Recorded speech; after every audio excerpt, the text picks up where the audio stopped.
저는 어렸을 때 이렇게 관심이 누구나 다 있잖아요. 관심이 있잖아요. 관심이 있어야지 그것 따라서 응답도 오고 또 성공도 하고 삶의 방향도 바뀌고 뭐 취미 특기도 또 살리지 않습니까? 저는 어렸을 때 이상하게 이렇게 운동을 하고 싶었어요.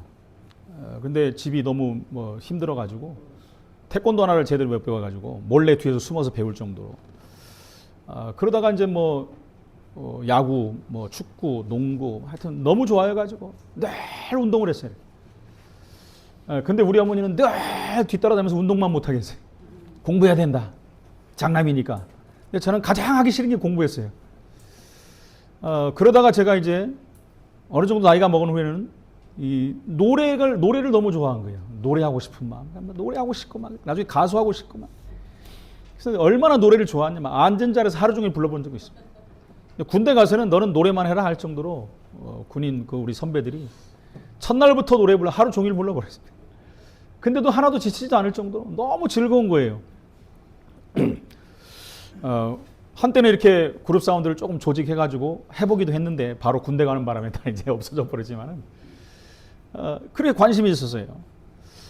그러다가 이제 제대하고 나서는 뭐 집안이 굉장히 어려움에 처했기 때문에 이제 뭐 취직이고 뭐고 할 거 없이 이제 그 공사판에 가서 돈을 벌기 시작한 겁니다. 관심이 이제 돈, 오직 돈. 어떻게 하면 돈을 벌 것인가. 엄청나게 일을 했습니다. 제가 그전에 말씀드린 1인 막 4, 5역 할 정도로 굉장히 열심히 했는데 제가 하는 것마다 끝까지 된 게 없어요. 끝까지 된 게 없어요. 그리고 나중에는 이제 결국은 지쳐버리더라고요. 아, 인생이 뭐 이러냐. 뭐 인생이 이런 거. 제가 좀 비교적 젊었을 때 그런 게 왔어요. 뭐 인생이 이러냐 하면서 뭐 세상을 비관적으로 생각하기도 하고 뭐 그야말로 잘 먹고 잘 사는 사람들 막 미워하기도 하고 개인이 막 미워하기도 하고 난 열심히 살아도 안 되는데 저것들은 막 사기치면서 잘 나가고 그래서 한때는 막 이상한 쪽으로 제가 막 이게 방향을 바꾸기도 했습니다만 그러다가 제가 이제는 관심이 이제 정상으로 돌아온 거죠. 정말 하나님 앞에 서게 되면서 관심이 바뀌어 버렸어요. 관심이 복음, 관심이 기도하는 거, 전도하는 거 이거로 바뀌어 버린 거예요. 그래서 저는 늘 막 기도하는 게 새벽에, 낮에 또 방학 때가 되면은 뭐 기도원으로 그래서 계속 기도하고 은혜 받는 게 막 이렇게 관심이죠, 관심. 그게 관심이 되니까 하나님은 그쪽으로 나를 계속 이끌어온 것이에요. 근데 얼마나 감사합니까? 제가 딴 거 관심에 그쪽에 성공해 버렸으면 여러분들을 못 만났고 저 인생도 어떻게 됐을지 모릅니다. 아멘. 사람은 여러분 무엇을 사랑하느냐에 따라서 관심이 바뀌는 거예요. 그죠? 눈빛까지도 바뀌잖아요. 뭐 사랑하는 사람은 둘이 이렇게 멀리서 딱 보고만 있어도 저것들 뭐 있구나 이렇게 안 되니까요. 자기들은 아니라고 하는데 다 알아. 아멘.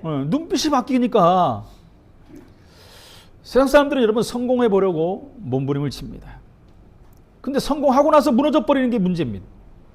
그렇게 잘 먹고 잘 살려고 몸부림쳐도 저도 그랬다니까 얼마나 몸부림쳤는지 몰라요. 어느 정도 했냐? 잠도 안 잘 정도로 밤 12시부터 일어나가지고 저녁까지만 그 당시 뭐 3시간 자고 살았다니까. 근데도 안 돼. 그렇게 열심히 했는데 안 되니까 막 이제 허무가 찾아와 버리고 낙심해 버리고 그러니까 그 다음 뭡니까? 막 마셔버리고 안 되니까 그걸 따라가잖아요. 제가 예수 안 만났으면 제가 그러잖아요. 저는 이 땅에 없을 것이다 라고 생각하지 않습니다. 하나님이 저를 사랑하셔서 아멘. 관심을 올바른 데 두게 만드셔서 살아있는 것입니다. 아멘.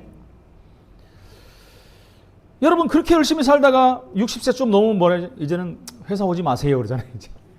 아직도 할 수 있는 한참 할 수 있는데 그죠? 60 조금 넘으면 그만 오래 이제. 이제부터 본격적으로 하려고 그러는데.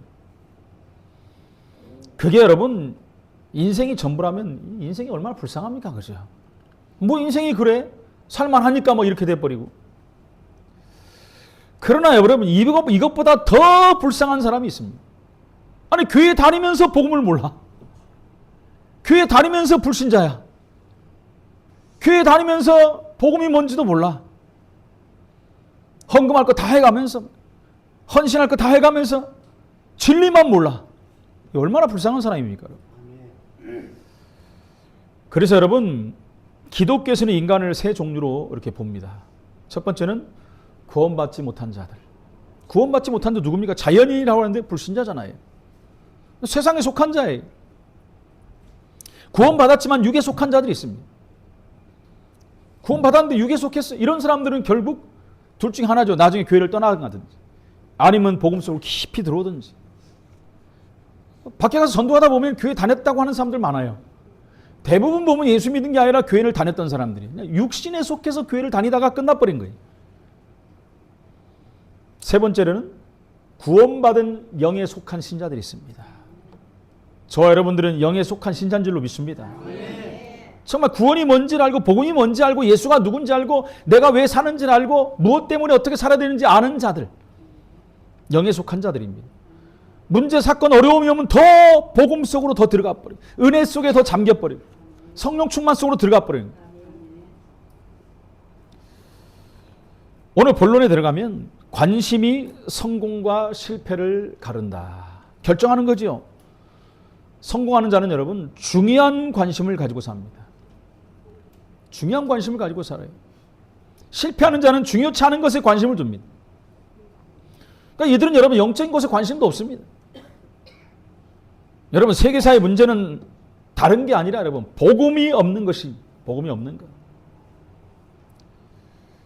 복음에 관심이 없으면 어떻게 됩니까 여러분? 그거 44절로 45절에 말씀하고 있죠. 그 이전에 여러분 마태복음 24장 1절로 25장 46절에 보면 나중에 어떤 일이 오냐. 재난과 환난과 전쟁과 교회 문제가 들이닥친다고 그랬어요. 근데 관심이 없어요. 그런 날이 오는지도 몰라요. 근데 제가 성암교회 와가지고 처음부터 그런 얘기를 했잖아요. 뭐 저만 얘기하는 게 아니라 모든 목사님들이 얘기하잖아요. 성경을 말하는 거예요. 제 얘기를 하는 게 아니라 결국 교회들은 문을 다 닫아갈 것이다. 복음이 점점 희미해져 갈 것이다. 근데 제가 한 15년째 돼가는데 지금까지 보면은 너무나 많이 바뀌어버렸어요. 교회들이 너무나 많은 문을 닫아버렸어요. 거기에 여러분 이제 시너지 효과를 한 것이 이제 코로나였죠. 코로나 때문에 그런 건 아닙니다. 어차피 그렇게 되는 거예요. 교회 핍박 시대가 온다고 그랬잖아요. 그렇게 돼버렸어요. 현 정부가 교회를 핍박하고 있지 않습니까? 목사들을 감옥에 집어넣기도 하고 교회 폐쇄법에 동의하기도 하고 차별금지법에 이제는 서명만 남았습니다. 국회에서 이제 국회 뭐 통과하는 거 당연한 거 아닙니까? 다수당인데. 저는 깜짝 놀라요. 어떨 때 보면 성경이 그렇게 말하고 있어요. 수요일날도 말씀드렸지만 이제는 여러분 완전히 전 세계 무당판이 돼버렸어요. 이 나라가 무당판이 돼버렸어요. 정말 젊은 아이들이 막 환호하면서 들어갑니다. 네? 여러분 아예 들어가지도 마십시오. 돈 들어가니까. 아멘. 지금 디즈니 그 플러스에서 그거 한다고 제가 수요일날 말씀드렸지 않습니까? 그냥 무당들 총 동원해가지고 누가 잘 맞히냐 대회 한다니까요 지금. 이게 보통 나라입니까 지금? 우리나라 문화가 이제 전 세계를 선도하는데 귀신 문화가 선도하는 쪽으로 가버렸어요. 처음엔 케이팝이니 뭐 이거니 저거니 먹거리니 뭐 해가지고 사람들의 관심을 다 모아놓은 다음에 이제 귀신 문화를 집어넣어버리는 거예요. 그게 우리나라가 되면 되겠습니까 여러분? 한때는 우리나라가 전 세계 선교하는 나라 최고 복받은 나라였는데 이젠 귀신 문화를 전하는 나라가 돼버렸어요. 이게 보통 문제가 아니에요. 하나님이 이렇게 축복한 나라인데 성도들은 헤매고 있고 헷갈리고 있고 정체성 잃어버리고 무엇이 옳은지도 모르고 우선순위가 뭔지도 모르고 하나님이 어떻게 지금 생각하고 계시겠습니까? 이 나라 민족을 위해서. 너무나 안타까운 거예요. 근데 마태복음 24장에 나오는 대로 그대로 되고 가고 있는 나라가 이 나라라는 거예요. 지금. 디모데후서 3장에 나오지 않습니까? 말세는 고통하는 때가 온다 그랬는데 고통하는 정도가 아니라 너무너무 힘든 시대가 와버렸어요. 저는 정말 안타까운 게 우리 후대들이 큰 문제입니다. 우리야 뭐 살고 그 다음 시대도 가면 되는데 우리 다음에 오는 세대들 어떻게 합니까? AI 첨단을 달리는 시대가 오는데 그 이전에 여러분 영적으로 완전히 지금 마비돼 버렸는데 교회 안 오는 시대가 돼 버렸잖아요. 젊은 애들이 교회 안 와요. 뭐 고리타분하게 교회 가냐. 우리 전사님하고도 지난주에 뭐 깊은 얘기를 그런 얘기를 해봤습니다만 아니 당장 이제는 이상한 종교들 이단들 사이비들 가면은 당장 뭐 보여주고 들려주는데 거기 가지 교회 오겠습니까 여러분? 예수 믿으라 교회 가면 뭐가 보입니까 지금? 하나님 말씀을 통해서 내가 은혜 받아가면서 바뀌고 믿어지고 그러는 건데 안 온다니까요. 그러다 보니까 교회 안에까지 이 사단의 전략이 다 들어와 버려가지고 완전히 교회가 지금 절반 이상이 이상한 쪽으로 가버렸어요 지금. 신사도 운동이 주를 이루는 교회들이 돼버렸어요.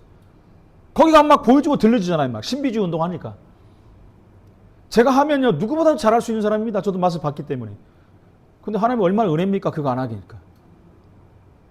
한국 교회가 전부 그런 쪽으로 가버리는 거예요. 보여주고 들려주는 쪽. 그러다 보니까 말씀은 다 없어져 버려요. 하나님의 은혜가 없어요. 그것이 기독교인 양 세계에 드러나는 시대가 돼버린 거예요. 계시록 1장 1절 3절에 보니까 이제는 영적 대혼란 시대가 온다 그랬어요. 지금 영적 대혼란 시대가 왔어요. 아니 다른 거 다 차치하고라도 기독교 안에 개신교 안에서만도 뭐가 맞는지를 모른다니까요. 지금 뭐가 진리인지는 모르고 가고 있다니까요. 정말 진리를 말하는 교회는 왕따를 당하는 시대에 돼버렸어요. 여러분. 예수가 그리스도라고 말하면 이상한 목사 취급을 받는 시대가 돼버렸어요. 여러분. 예수 믿고 구원받는다고 하면은 그 목사 지옥 간다고 말하는 정도가 그런 시대가 돼버렸어요. 아니, 성경을 봐야 되는데 성경하고 완전히 다른 얘기를 하는 것이 기독교 목사들입니다. 여러분.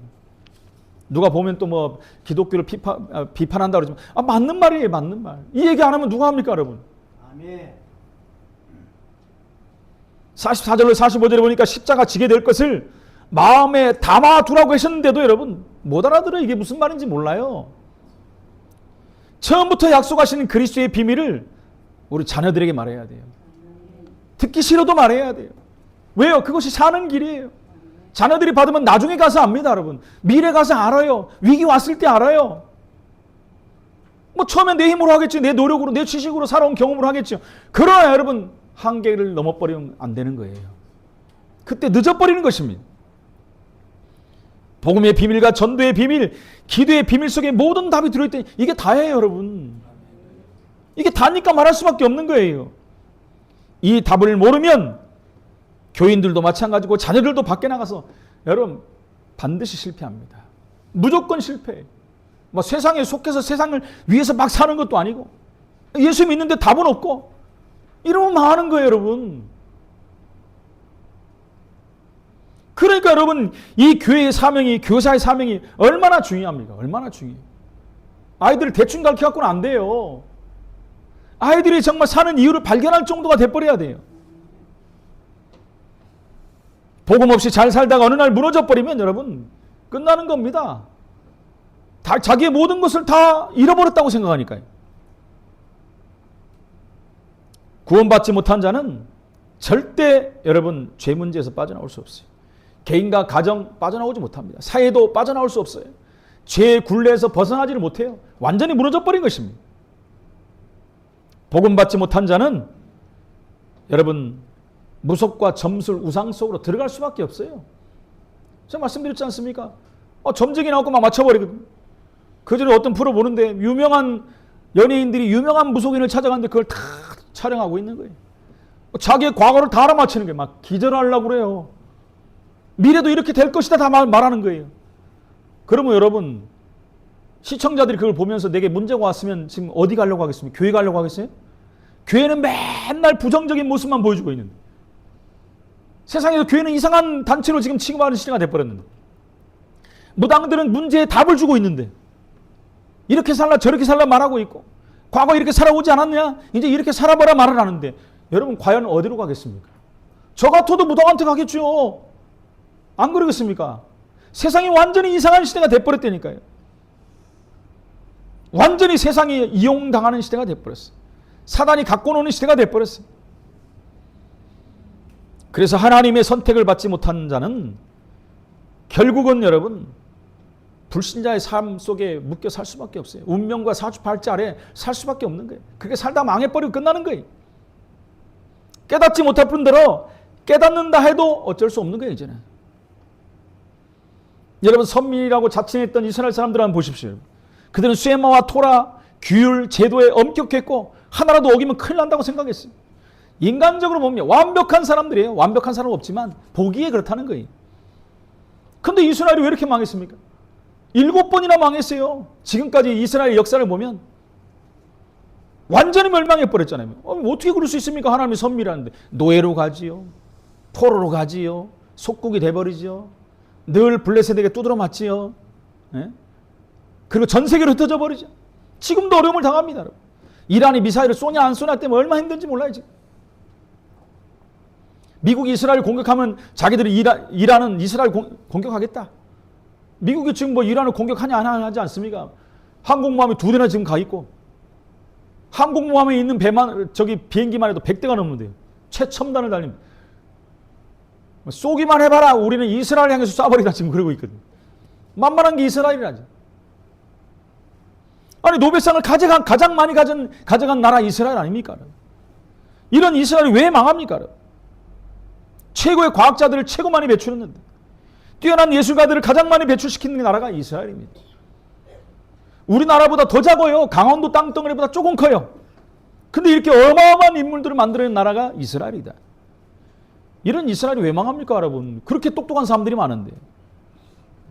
여러분, 에디슨, 아인슈타인 이런 사람 다 유대인이라니까요. 미국의 초대 대통령 워싱턴이 이스라엘 사람이에요. 유대인이에요. 근데 왜 망합니까, 여러분? 율법, 제도, 규율, 전통 너무나 뛰어난데 이스라엘이 왜 망합니까? 망하지 않을 조건들을 다 갖고 있는데 완전히 망해버렸어요. 한 가지 몰라서 그랬어요. 다 가지고 있는데 한 가지가 없어요. 안타깝지 않습니까, 여러분? 그렇다면 저와 여러분들이 이것을 제대로 알아야 돼요. 대충 알아갖고 안 되는 것입니다. 왜 예수님께서 오셔야만 되는가? 성경이 말하고 있잖아요. 지난주에 말씀드렸잖아요. 성경을 한마디로 말하면 멸망하지 말고 구원받아라. 왜 예수님이 오셔야 되고 십자가를 지고 고난을 당하셔야 하는가? 이것을 모른다면 우리는 또 종교인이 되는 거예요. 이건 모른다면 우리는 또 무당 찾아가는 인생이 돼야 되는 거예요. 그래서 불쌍하다는 것입니다. 기독교인들이 무당 찾아가는 시대가 됐지 않습니까? 불쌍한 기독교인들이에요. 불쌍한. 가서 기독교인하고 말도 못하고 가갖고 들키잖아요. 이거 기독교인인데 왜 왔냐고 하고. 에? 창피한 일을 당하는 거예요. 가서. 교회 다니면서 제대로 복음을 못 깨달으면 그것만큼 불쌍한 사람이 없습니다. 그래서 여러분이 오늘 이 자리에 앉아서 예배를 드리는 건 최고의 축복을 받은 것입니다. 영적인 축복을 회복하는 귀한 시간 되기를 예수 이름으로 축원을 드립니다. 중세시대 보십시오. 이제는 하나님의 축복을 받아가지고 교회가 그냥 중세 시대가 교회 시대가 돼버린 거예요. 그런데 어떻게 됐습니까? 또 이상한 쪽으로 가는 거예요. 교회가. 황제를 무너뜨릴 정도의 권세를 가졌어요. 교회가. 교양이 얼마나 높은지 여러분, 황제가 높은지 거기에 대해서 사람들이 막 얘기를 했잖아요. 교황은 태양이면 황제는 달이다. 태양이 더 높잖아요. 그죠? 더 반짝거리잖아요. 그러니까 황제가 그냥 기분 나쁜 거예요. 막.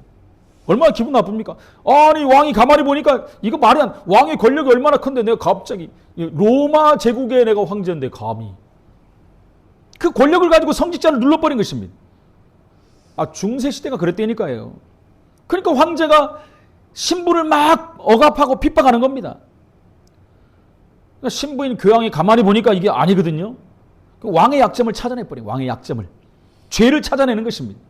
그래가지고 왕에게 통보를 하는 것입니다. 당신은 이런저런 죄를 범하였으니까 이제 성찬식에 참석하지 말라. 수찬 정지를 해버린 겁니다. 이게 굉장히 이건 성도로서의 최고 비참한 것. 수찬 정지와 성찬식을 못하는 거예요. 성도는 성찬식을 했고 하나님 앞에 서야 되는 거거든요. 최고 비참함 속에 들어가는 것이 수찬 정지입니다. 지금도 그러지 않습니까? 수찬 정지를 해버려요. 큰 죄를 지면. 그러니까 여러분 임금이 폼 잡고 와서 성찬식에 참여해야 되는데 그걸 못하게 된 거잖아요. 그러면 왕이 또 어떻게 됐습니까? 또 왕권을 가지고 또 눌러버리는 거예요. 하이델베르그 81문에 보면 우리가 지금 그 대요리 문답 하잖아요. 소요리 문답도 있고 웨스트민스터 신앙고백도 있고 그 중에 하나가 또 하이델베르그라는 게 있어요. 거기 81문에 보면 누가 성찬에서 배제되는가 이 말이 나와 있거든요. 그들의 말과 행위로 자신들이 믿지 않으며 경건하지 않음을 나타내는 보이는 자들은 성찬을 금한다. 그렇게 매우 그냥 포괄적이잖아요. 이게. 그래서 뭐라고 하나 1차적으로 교회 밖에 있는 불신자들 그리고 성찬을 나는 참여하지 않겠다. 성찬식 싫어. 그런 거 인정할 이런 자들은 참여하지 못한다는 거예요. 뭐 당연한 거지요. 근데 2차적으로는 교회 안에 있는 사람들 말과 행위로 자신의 신앙과 경건의 부재로 말과 행위를 부인하는 자다. 말과 행위로 짓는 말로 짓는 죄들 나가서 음란죄를 지고 도둑질을 하고 교회 이름을 땅에 떨어뜨리고 이런 사람들은 성찬에 참여하지 못한다. 굉장히 여러분 이 성도로서의 명예가 완전히 실추돼 버리는 거죠, 이게. 그렇게 말해놓은 거예요. 그러니까 황제가 얼마나 열이 받겠습니까? 그냥 또 왕권을 가지고 막 눌러버린 거예요. 그러다 여러분 나중에 교황이 왕 앞에서 무릎을 꿇었다가 다시 왕이 교황 앞에 무릎을 꿇는 일이 반복된 거예요. 서로 알력 싸움하는 거예요. 그것이 중세 교회입니다, 여러분. 그래서 어떤 말이 나면 카노사의 굴육이라는 말이 나왔어요. 이렇게 중세 교회가 막강했습니다. 카노사의 굴력이 뭡니까? 여러분들이 오늘 처음 듣는 얘기 많잖아요, 그죠? 굉장히 중요하기 때문에 제가 말씀드리는 게 1077년에 로마 황제 아인리 4세 때입니다. 교황은요 그레고리우스 7세가 있었어요. 근데 이 아인리 4세가 그레고리우스 7세에게 무릎을 꿇어버렸어요. 그냥 무릎 꿇고 용서를 구한 정도가 아니라 어떻게 했냐면 카노사라는 그런 여러분 성 앞에서 그것도 한겨울 눈 속에서 맨발로 사흘 동안 용서를 빌었다는 거예요. 황제가 여러분. 그래서 황제의 파문이 해제됐다 그랬어요. 황제가 파문돼 버렸거든요, 그 당시. 어떤 일로 파문됐겠습니까, 여러분?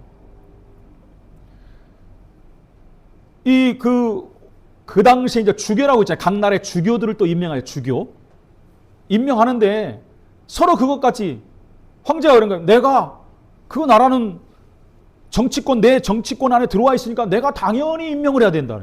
그렇게 말한 거예요. 맞는 것 같잖아요. 그러니까 이번엔 교황이 교회의 직분은 세속적으로 하는 것이 아니라 그건 내가 하는 것이 당연한 것이다. 요거하고 싸운 거예요. 그러다가 황제가 자기 마음대로 가서 임명해버린 거예요. 그냥 막 나라가 뒤집혀버린 거죠. 그래가지고 간단히 말하면 황제를 파문시켜버린 거예요. 종교적으로. 출교시켰다는 거죠. 그러니까 단순한 종교 체벌이 아닙니다. 황제의 정통성을 완전히 없애버린 거예요. 그러다 보니까 모든 제후들마저도 거기에 동참해갖고 황제를 버릴 그런 이제 회의를 한 겁니다.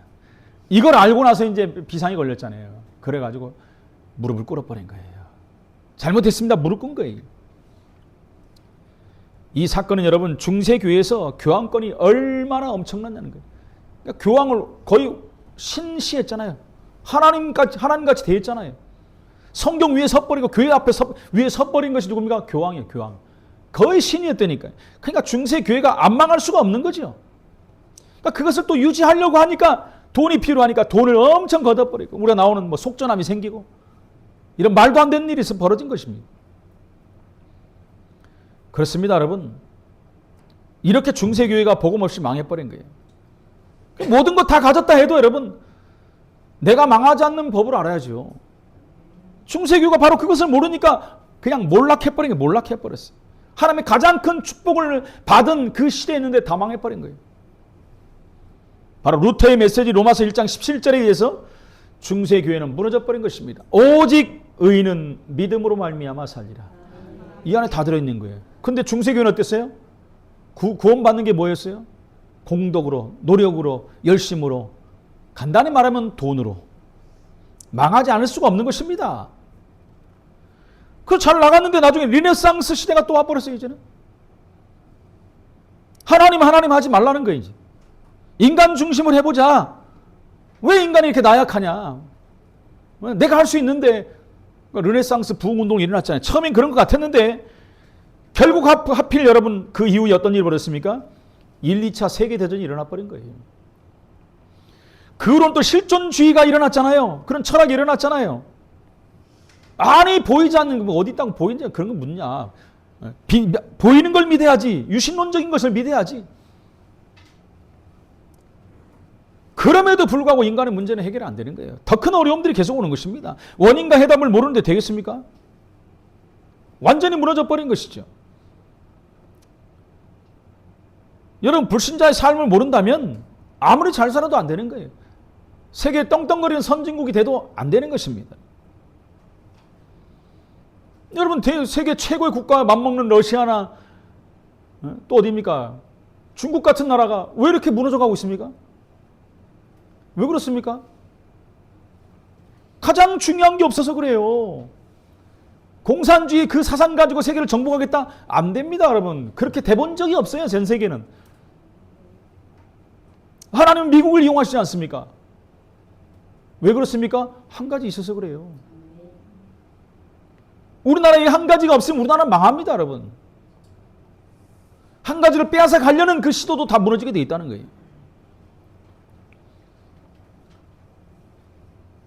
정치가나 기업인, 종교인 등이 여기에 무지합니다, 여러분. 무지하고 어떤 사상 가지고 자기 지식 가지고 지혜 가지고 권력 가지고 뭔가를 해보려고 해요. 안 됩니다. 어느 날 무너져 버립니다. 복음의 뿌리 안 내려지고 있으면 실패할 것이 분명하기 때문에 우리는 대비해야 되는 것입니다. 복음 모르면 살아갈수록 고통과 어려움이 계속 들어옵니다. 눈에 보이지 않는 사단이 있는데 왜 당하는지도 모르지 않습니까?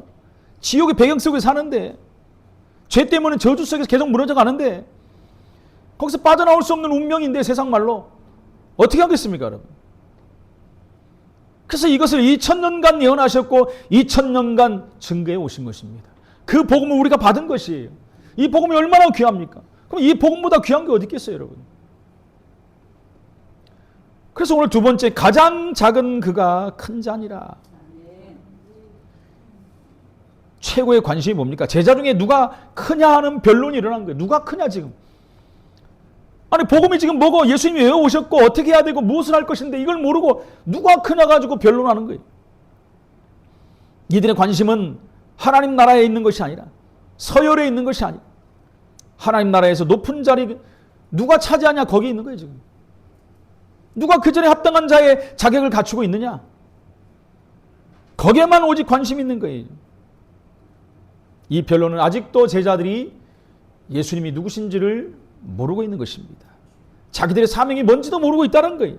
오직 자리, 거기에만 관심 있는 것입니다. 정치인들 보시죠. 오직 자기 자리, 국회의원직, 그것만 관심 갖고 있지 않습니까? 자기 마음대로 다 해버리잖아요. 국민은 뭐 안중에도 없고, 자기 마음대로 다 해버려요. 자기 먹고 사는 거, 자리 유지하는 거.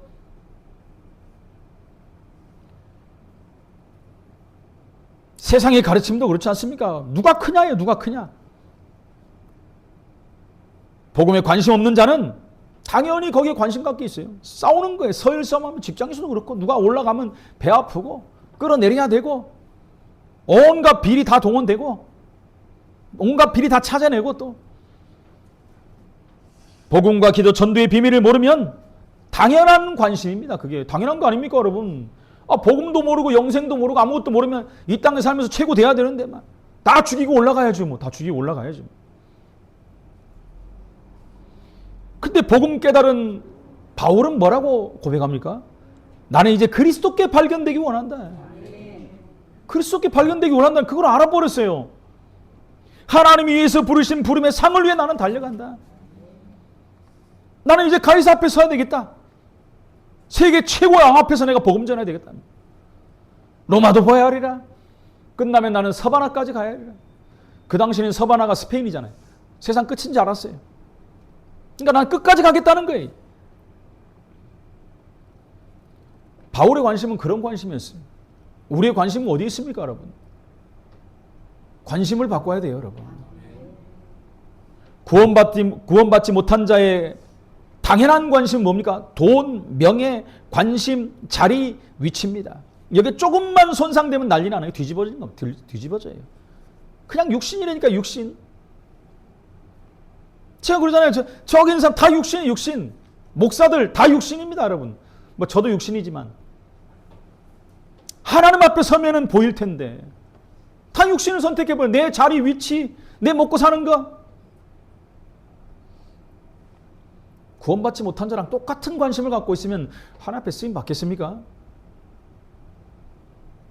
지극히 세상적이고 육신적인 것들을 따라갑니다. 물론 그것도 따라가야 되겠죠. 그러나 우리는 하나님 앞에 서야 되죠. 하나님이 뭐라고 하시는지, 하나님의 관심이 무엇인지, 하나님이 나를 통해서 하시고자 하는 일이 무엇인지, 하나님이 우리의 교회를 통해서 하시고자 하는 일이 무엇인지를 알고 거기에 방향을 맞춰야 되는 거 아니겠습니까? 육에 속한 성도의 관심은 엉뚱한 데 관심 가지면서 문제가 오면 흔들리는 거예요. 그래서 오늘 예수님의 가르치심이 있습니다. 뭐라고 합니까? 제자들이 거기에 관심을 갖고 있으니까 예수님께서 한 어린아이를 데려다가 곁에 세우시고 뭐라고 합니까? 이 어린아이를 영접하는 것이 그를 영접하는 것이요. 그를 영접하는 것이 아버지를 영접하는 것이다. 그러면서 너희 모든 사람 중에 작은 그이가 큰 자라라고 교훈하셨어요. 도대체 무슨 말입니까, 여러분? 여기서 어린아이는 실제로 어린아이를 가르칠 뿐만 아니라 도움을 필요로 하는 그런 사람과 아무런 지위도 갖지 않은 보잘것없는 사람, 또 겸손한 사람을 의미하는 거예요. 성경을 제가 몇 개 써놨습니다. 시편 138편 6절에 보니까 여호와께서는 높이 계셔도 낮은 자를 굽어 살피시며 멀리서도 교만한 자를 아심이니이다. 잠언서 11장 2절에 보니까 교만이 오면 욕도 오거니와 겸손한 자에게는 지혜가 있느니라. 잠언서 16장 19절에 보니까 겸손한 자와 함께하여 마음을 낮추는 것이 교만한 자와 함께하여 탈취물을 나누는 것보다 나으니라. 근데 여러분 사실 이렇게 산다니까 세상이요.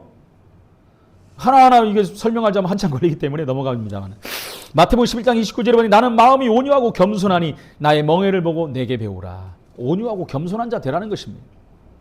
그러면 너희 마음이 쉼을 얻으리니 너희가 겸손하지 않고 온유하지 않으니까 마음이 힘든 거예요. 세상 거 가다니까 막 사기쳐야 되고 죽여야 되니까. 마태복음 18장 4절에 그러므로 누구든지 이 어린아이와 같이 자기를 낮추는 사람이 천국에서 큰 자 아니라. 마태복음 23장 12절에 누구든지 자기를 높이는 자는 낮아지고 누구든지 자기를 낮추는 자는 높아지리라. 에베소 4장 2절에도 말씀하면 모든 겸손과 온유로 하고 오래 참음으로 사랑 가운데서 서로 용납하라. 빌립보 2장 3절에 아무 일에든지 다툼이나 허영으로 하지 말고 오직 겸손한 마음으로 각각 자기보다 남을 낮게 여기고. 이게 낮게 여기가 아니고 낮게 여기고. 한국말이 참 그래요, 그죠? 갖은 낮인데 틀립니다.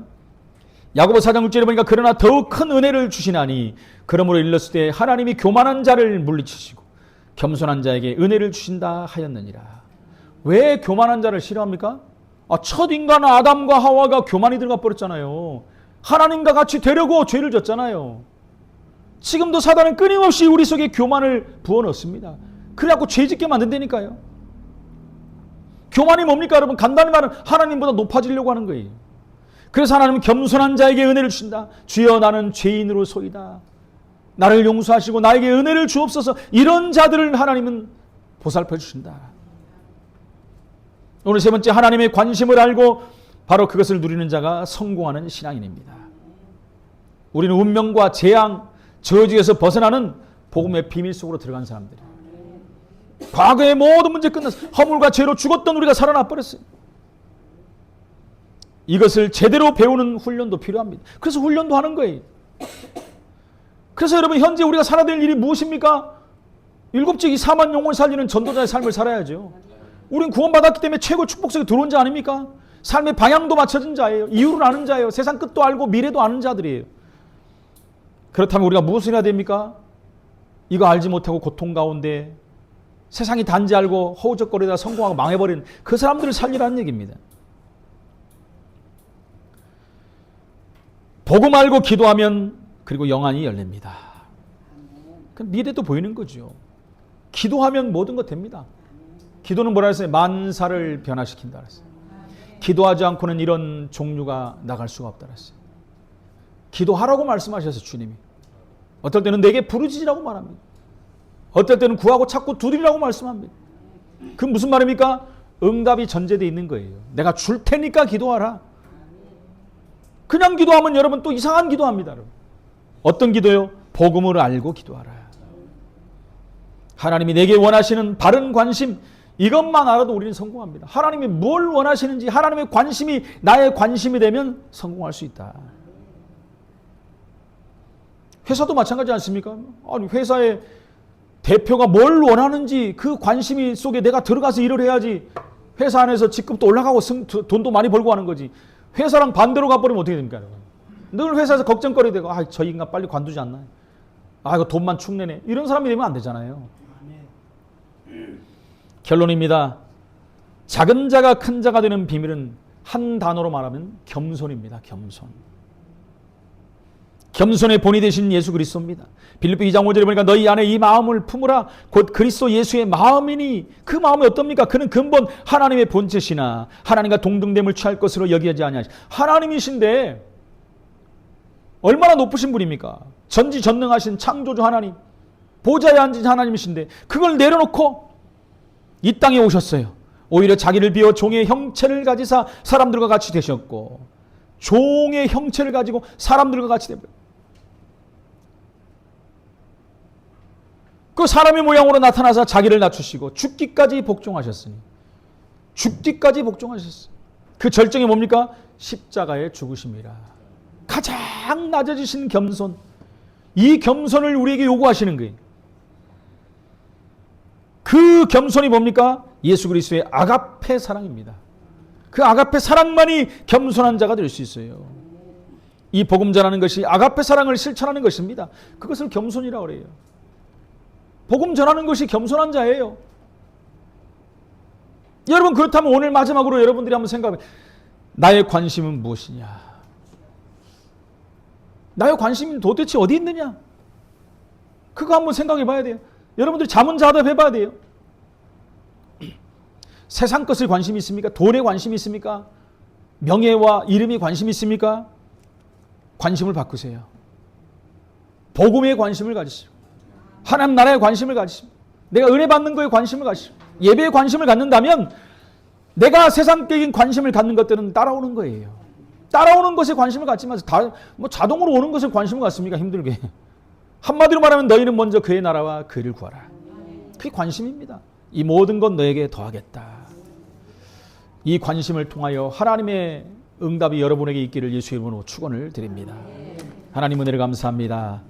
가장 작은 그가 가장 큰 자라고 했는데, 우리가 예수님 닮는 겸손을 갖는 자로 낮아진 자가 되어서 하나님이 쓰시는 가장 복된 자의 삶이 되게 하여 주옵소서. 예수 그리스도 이름으로 기도합나이다. 아멘.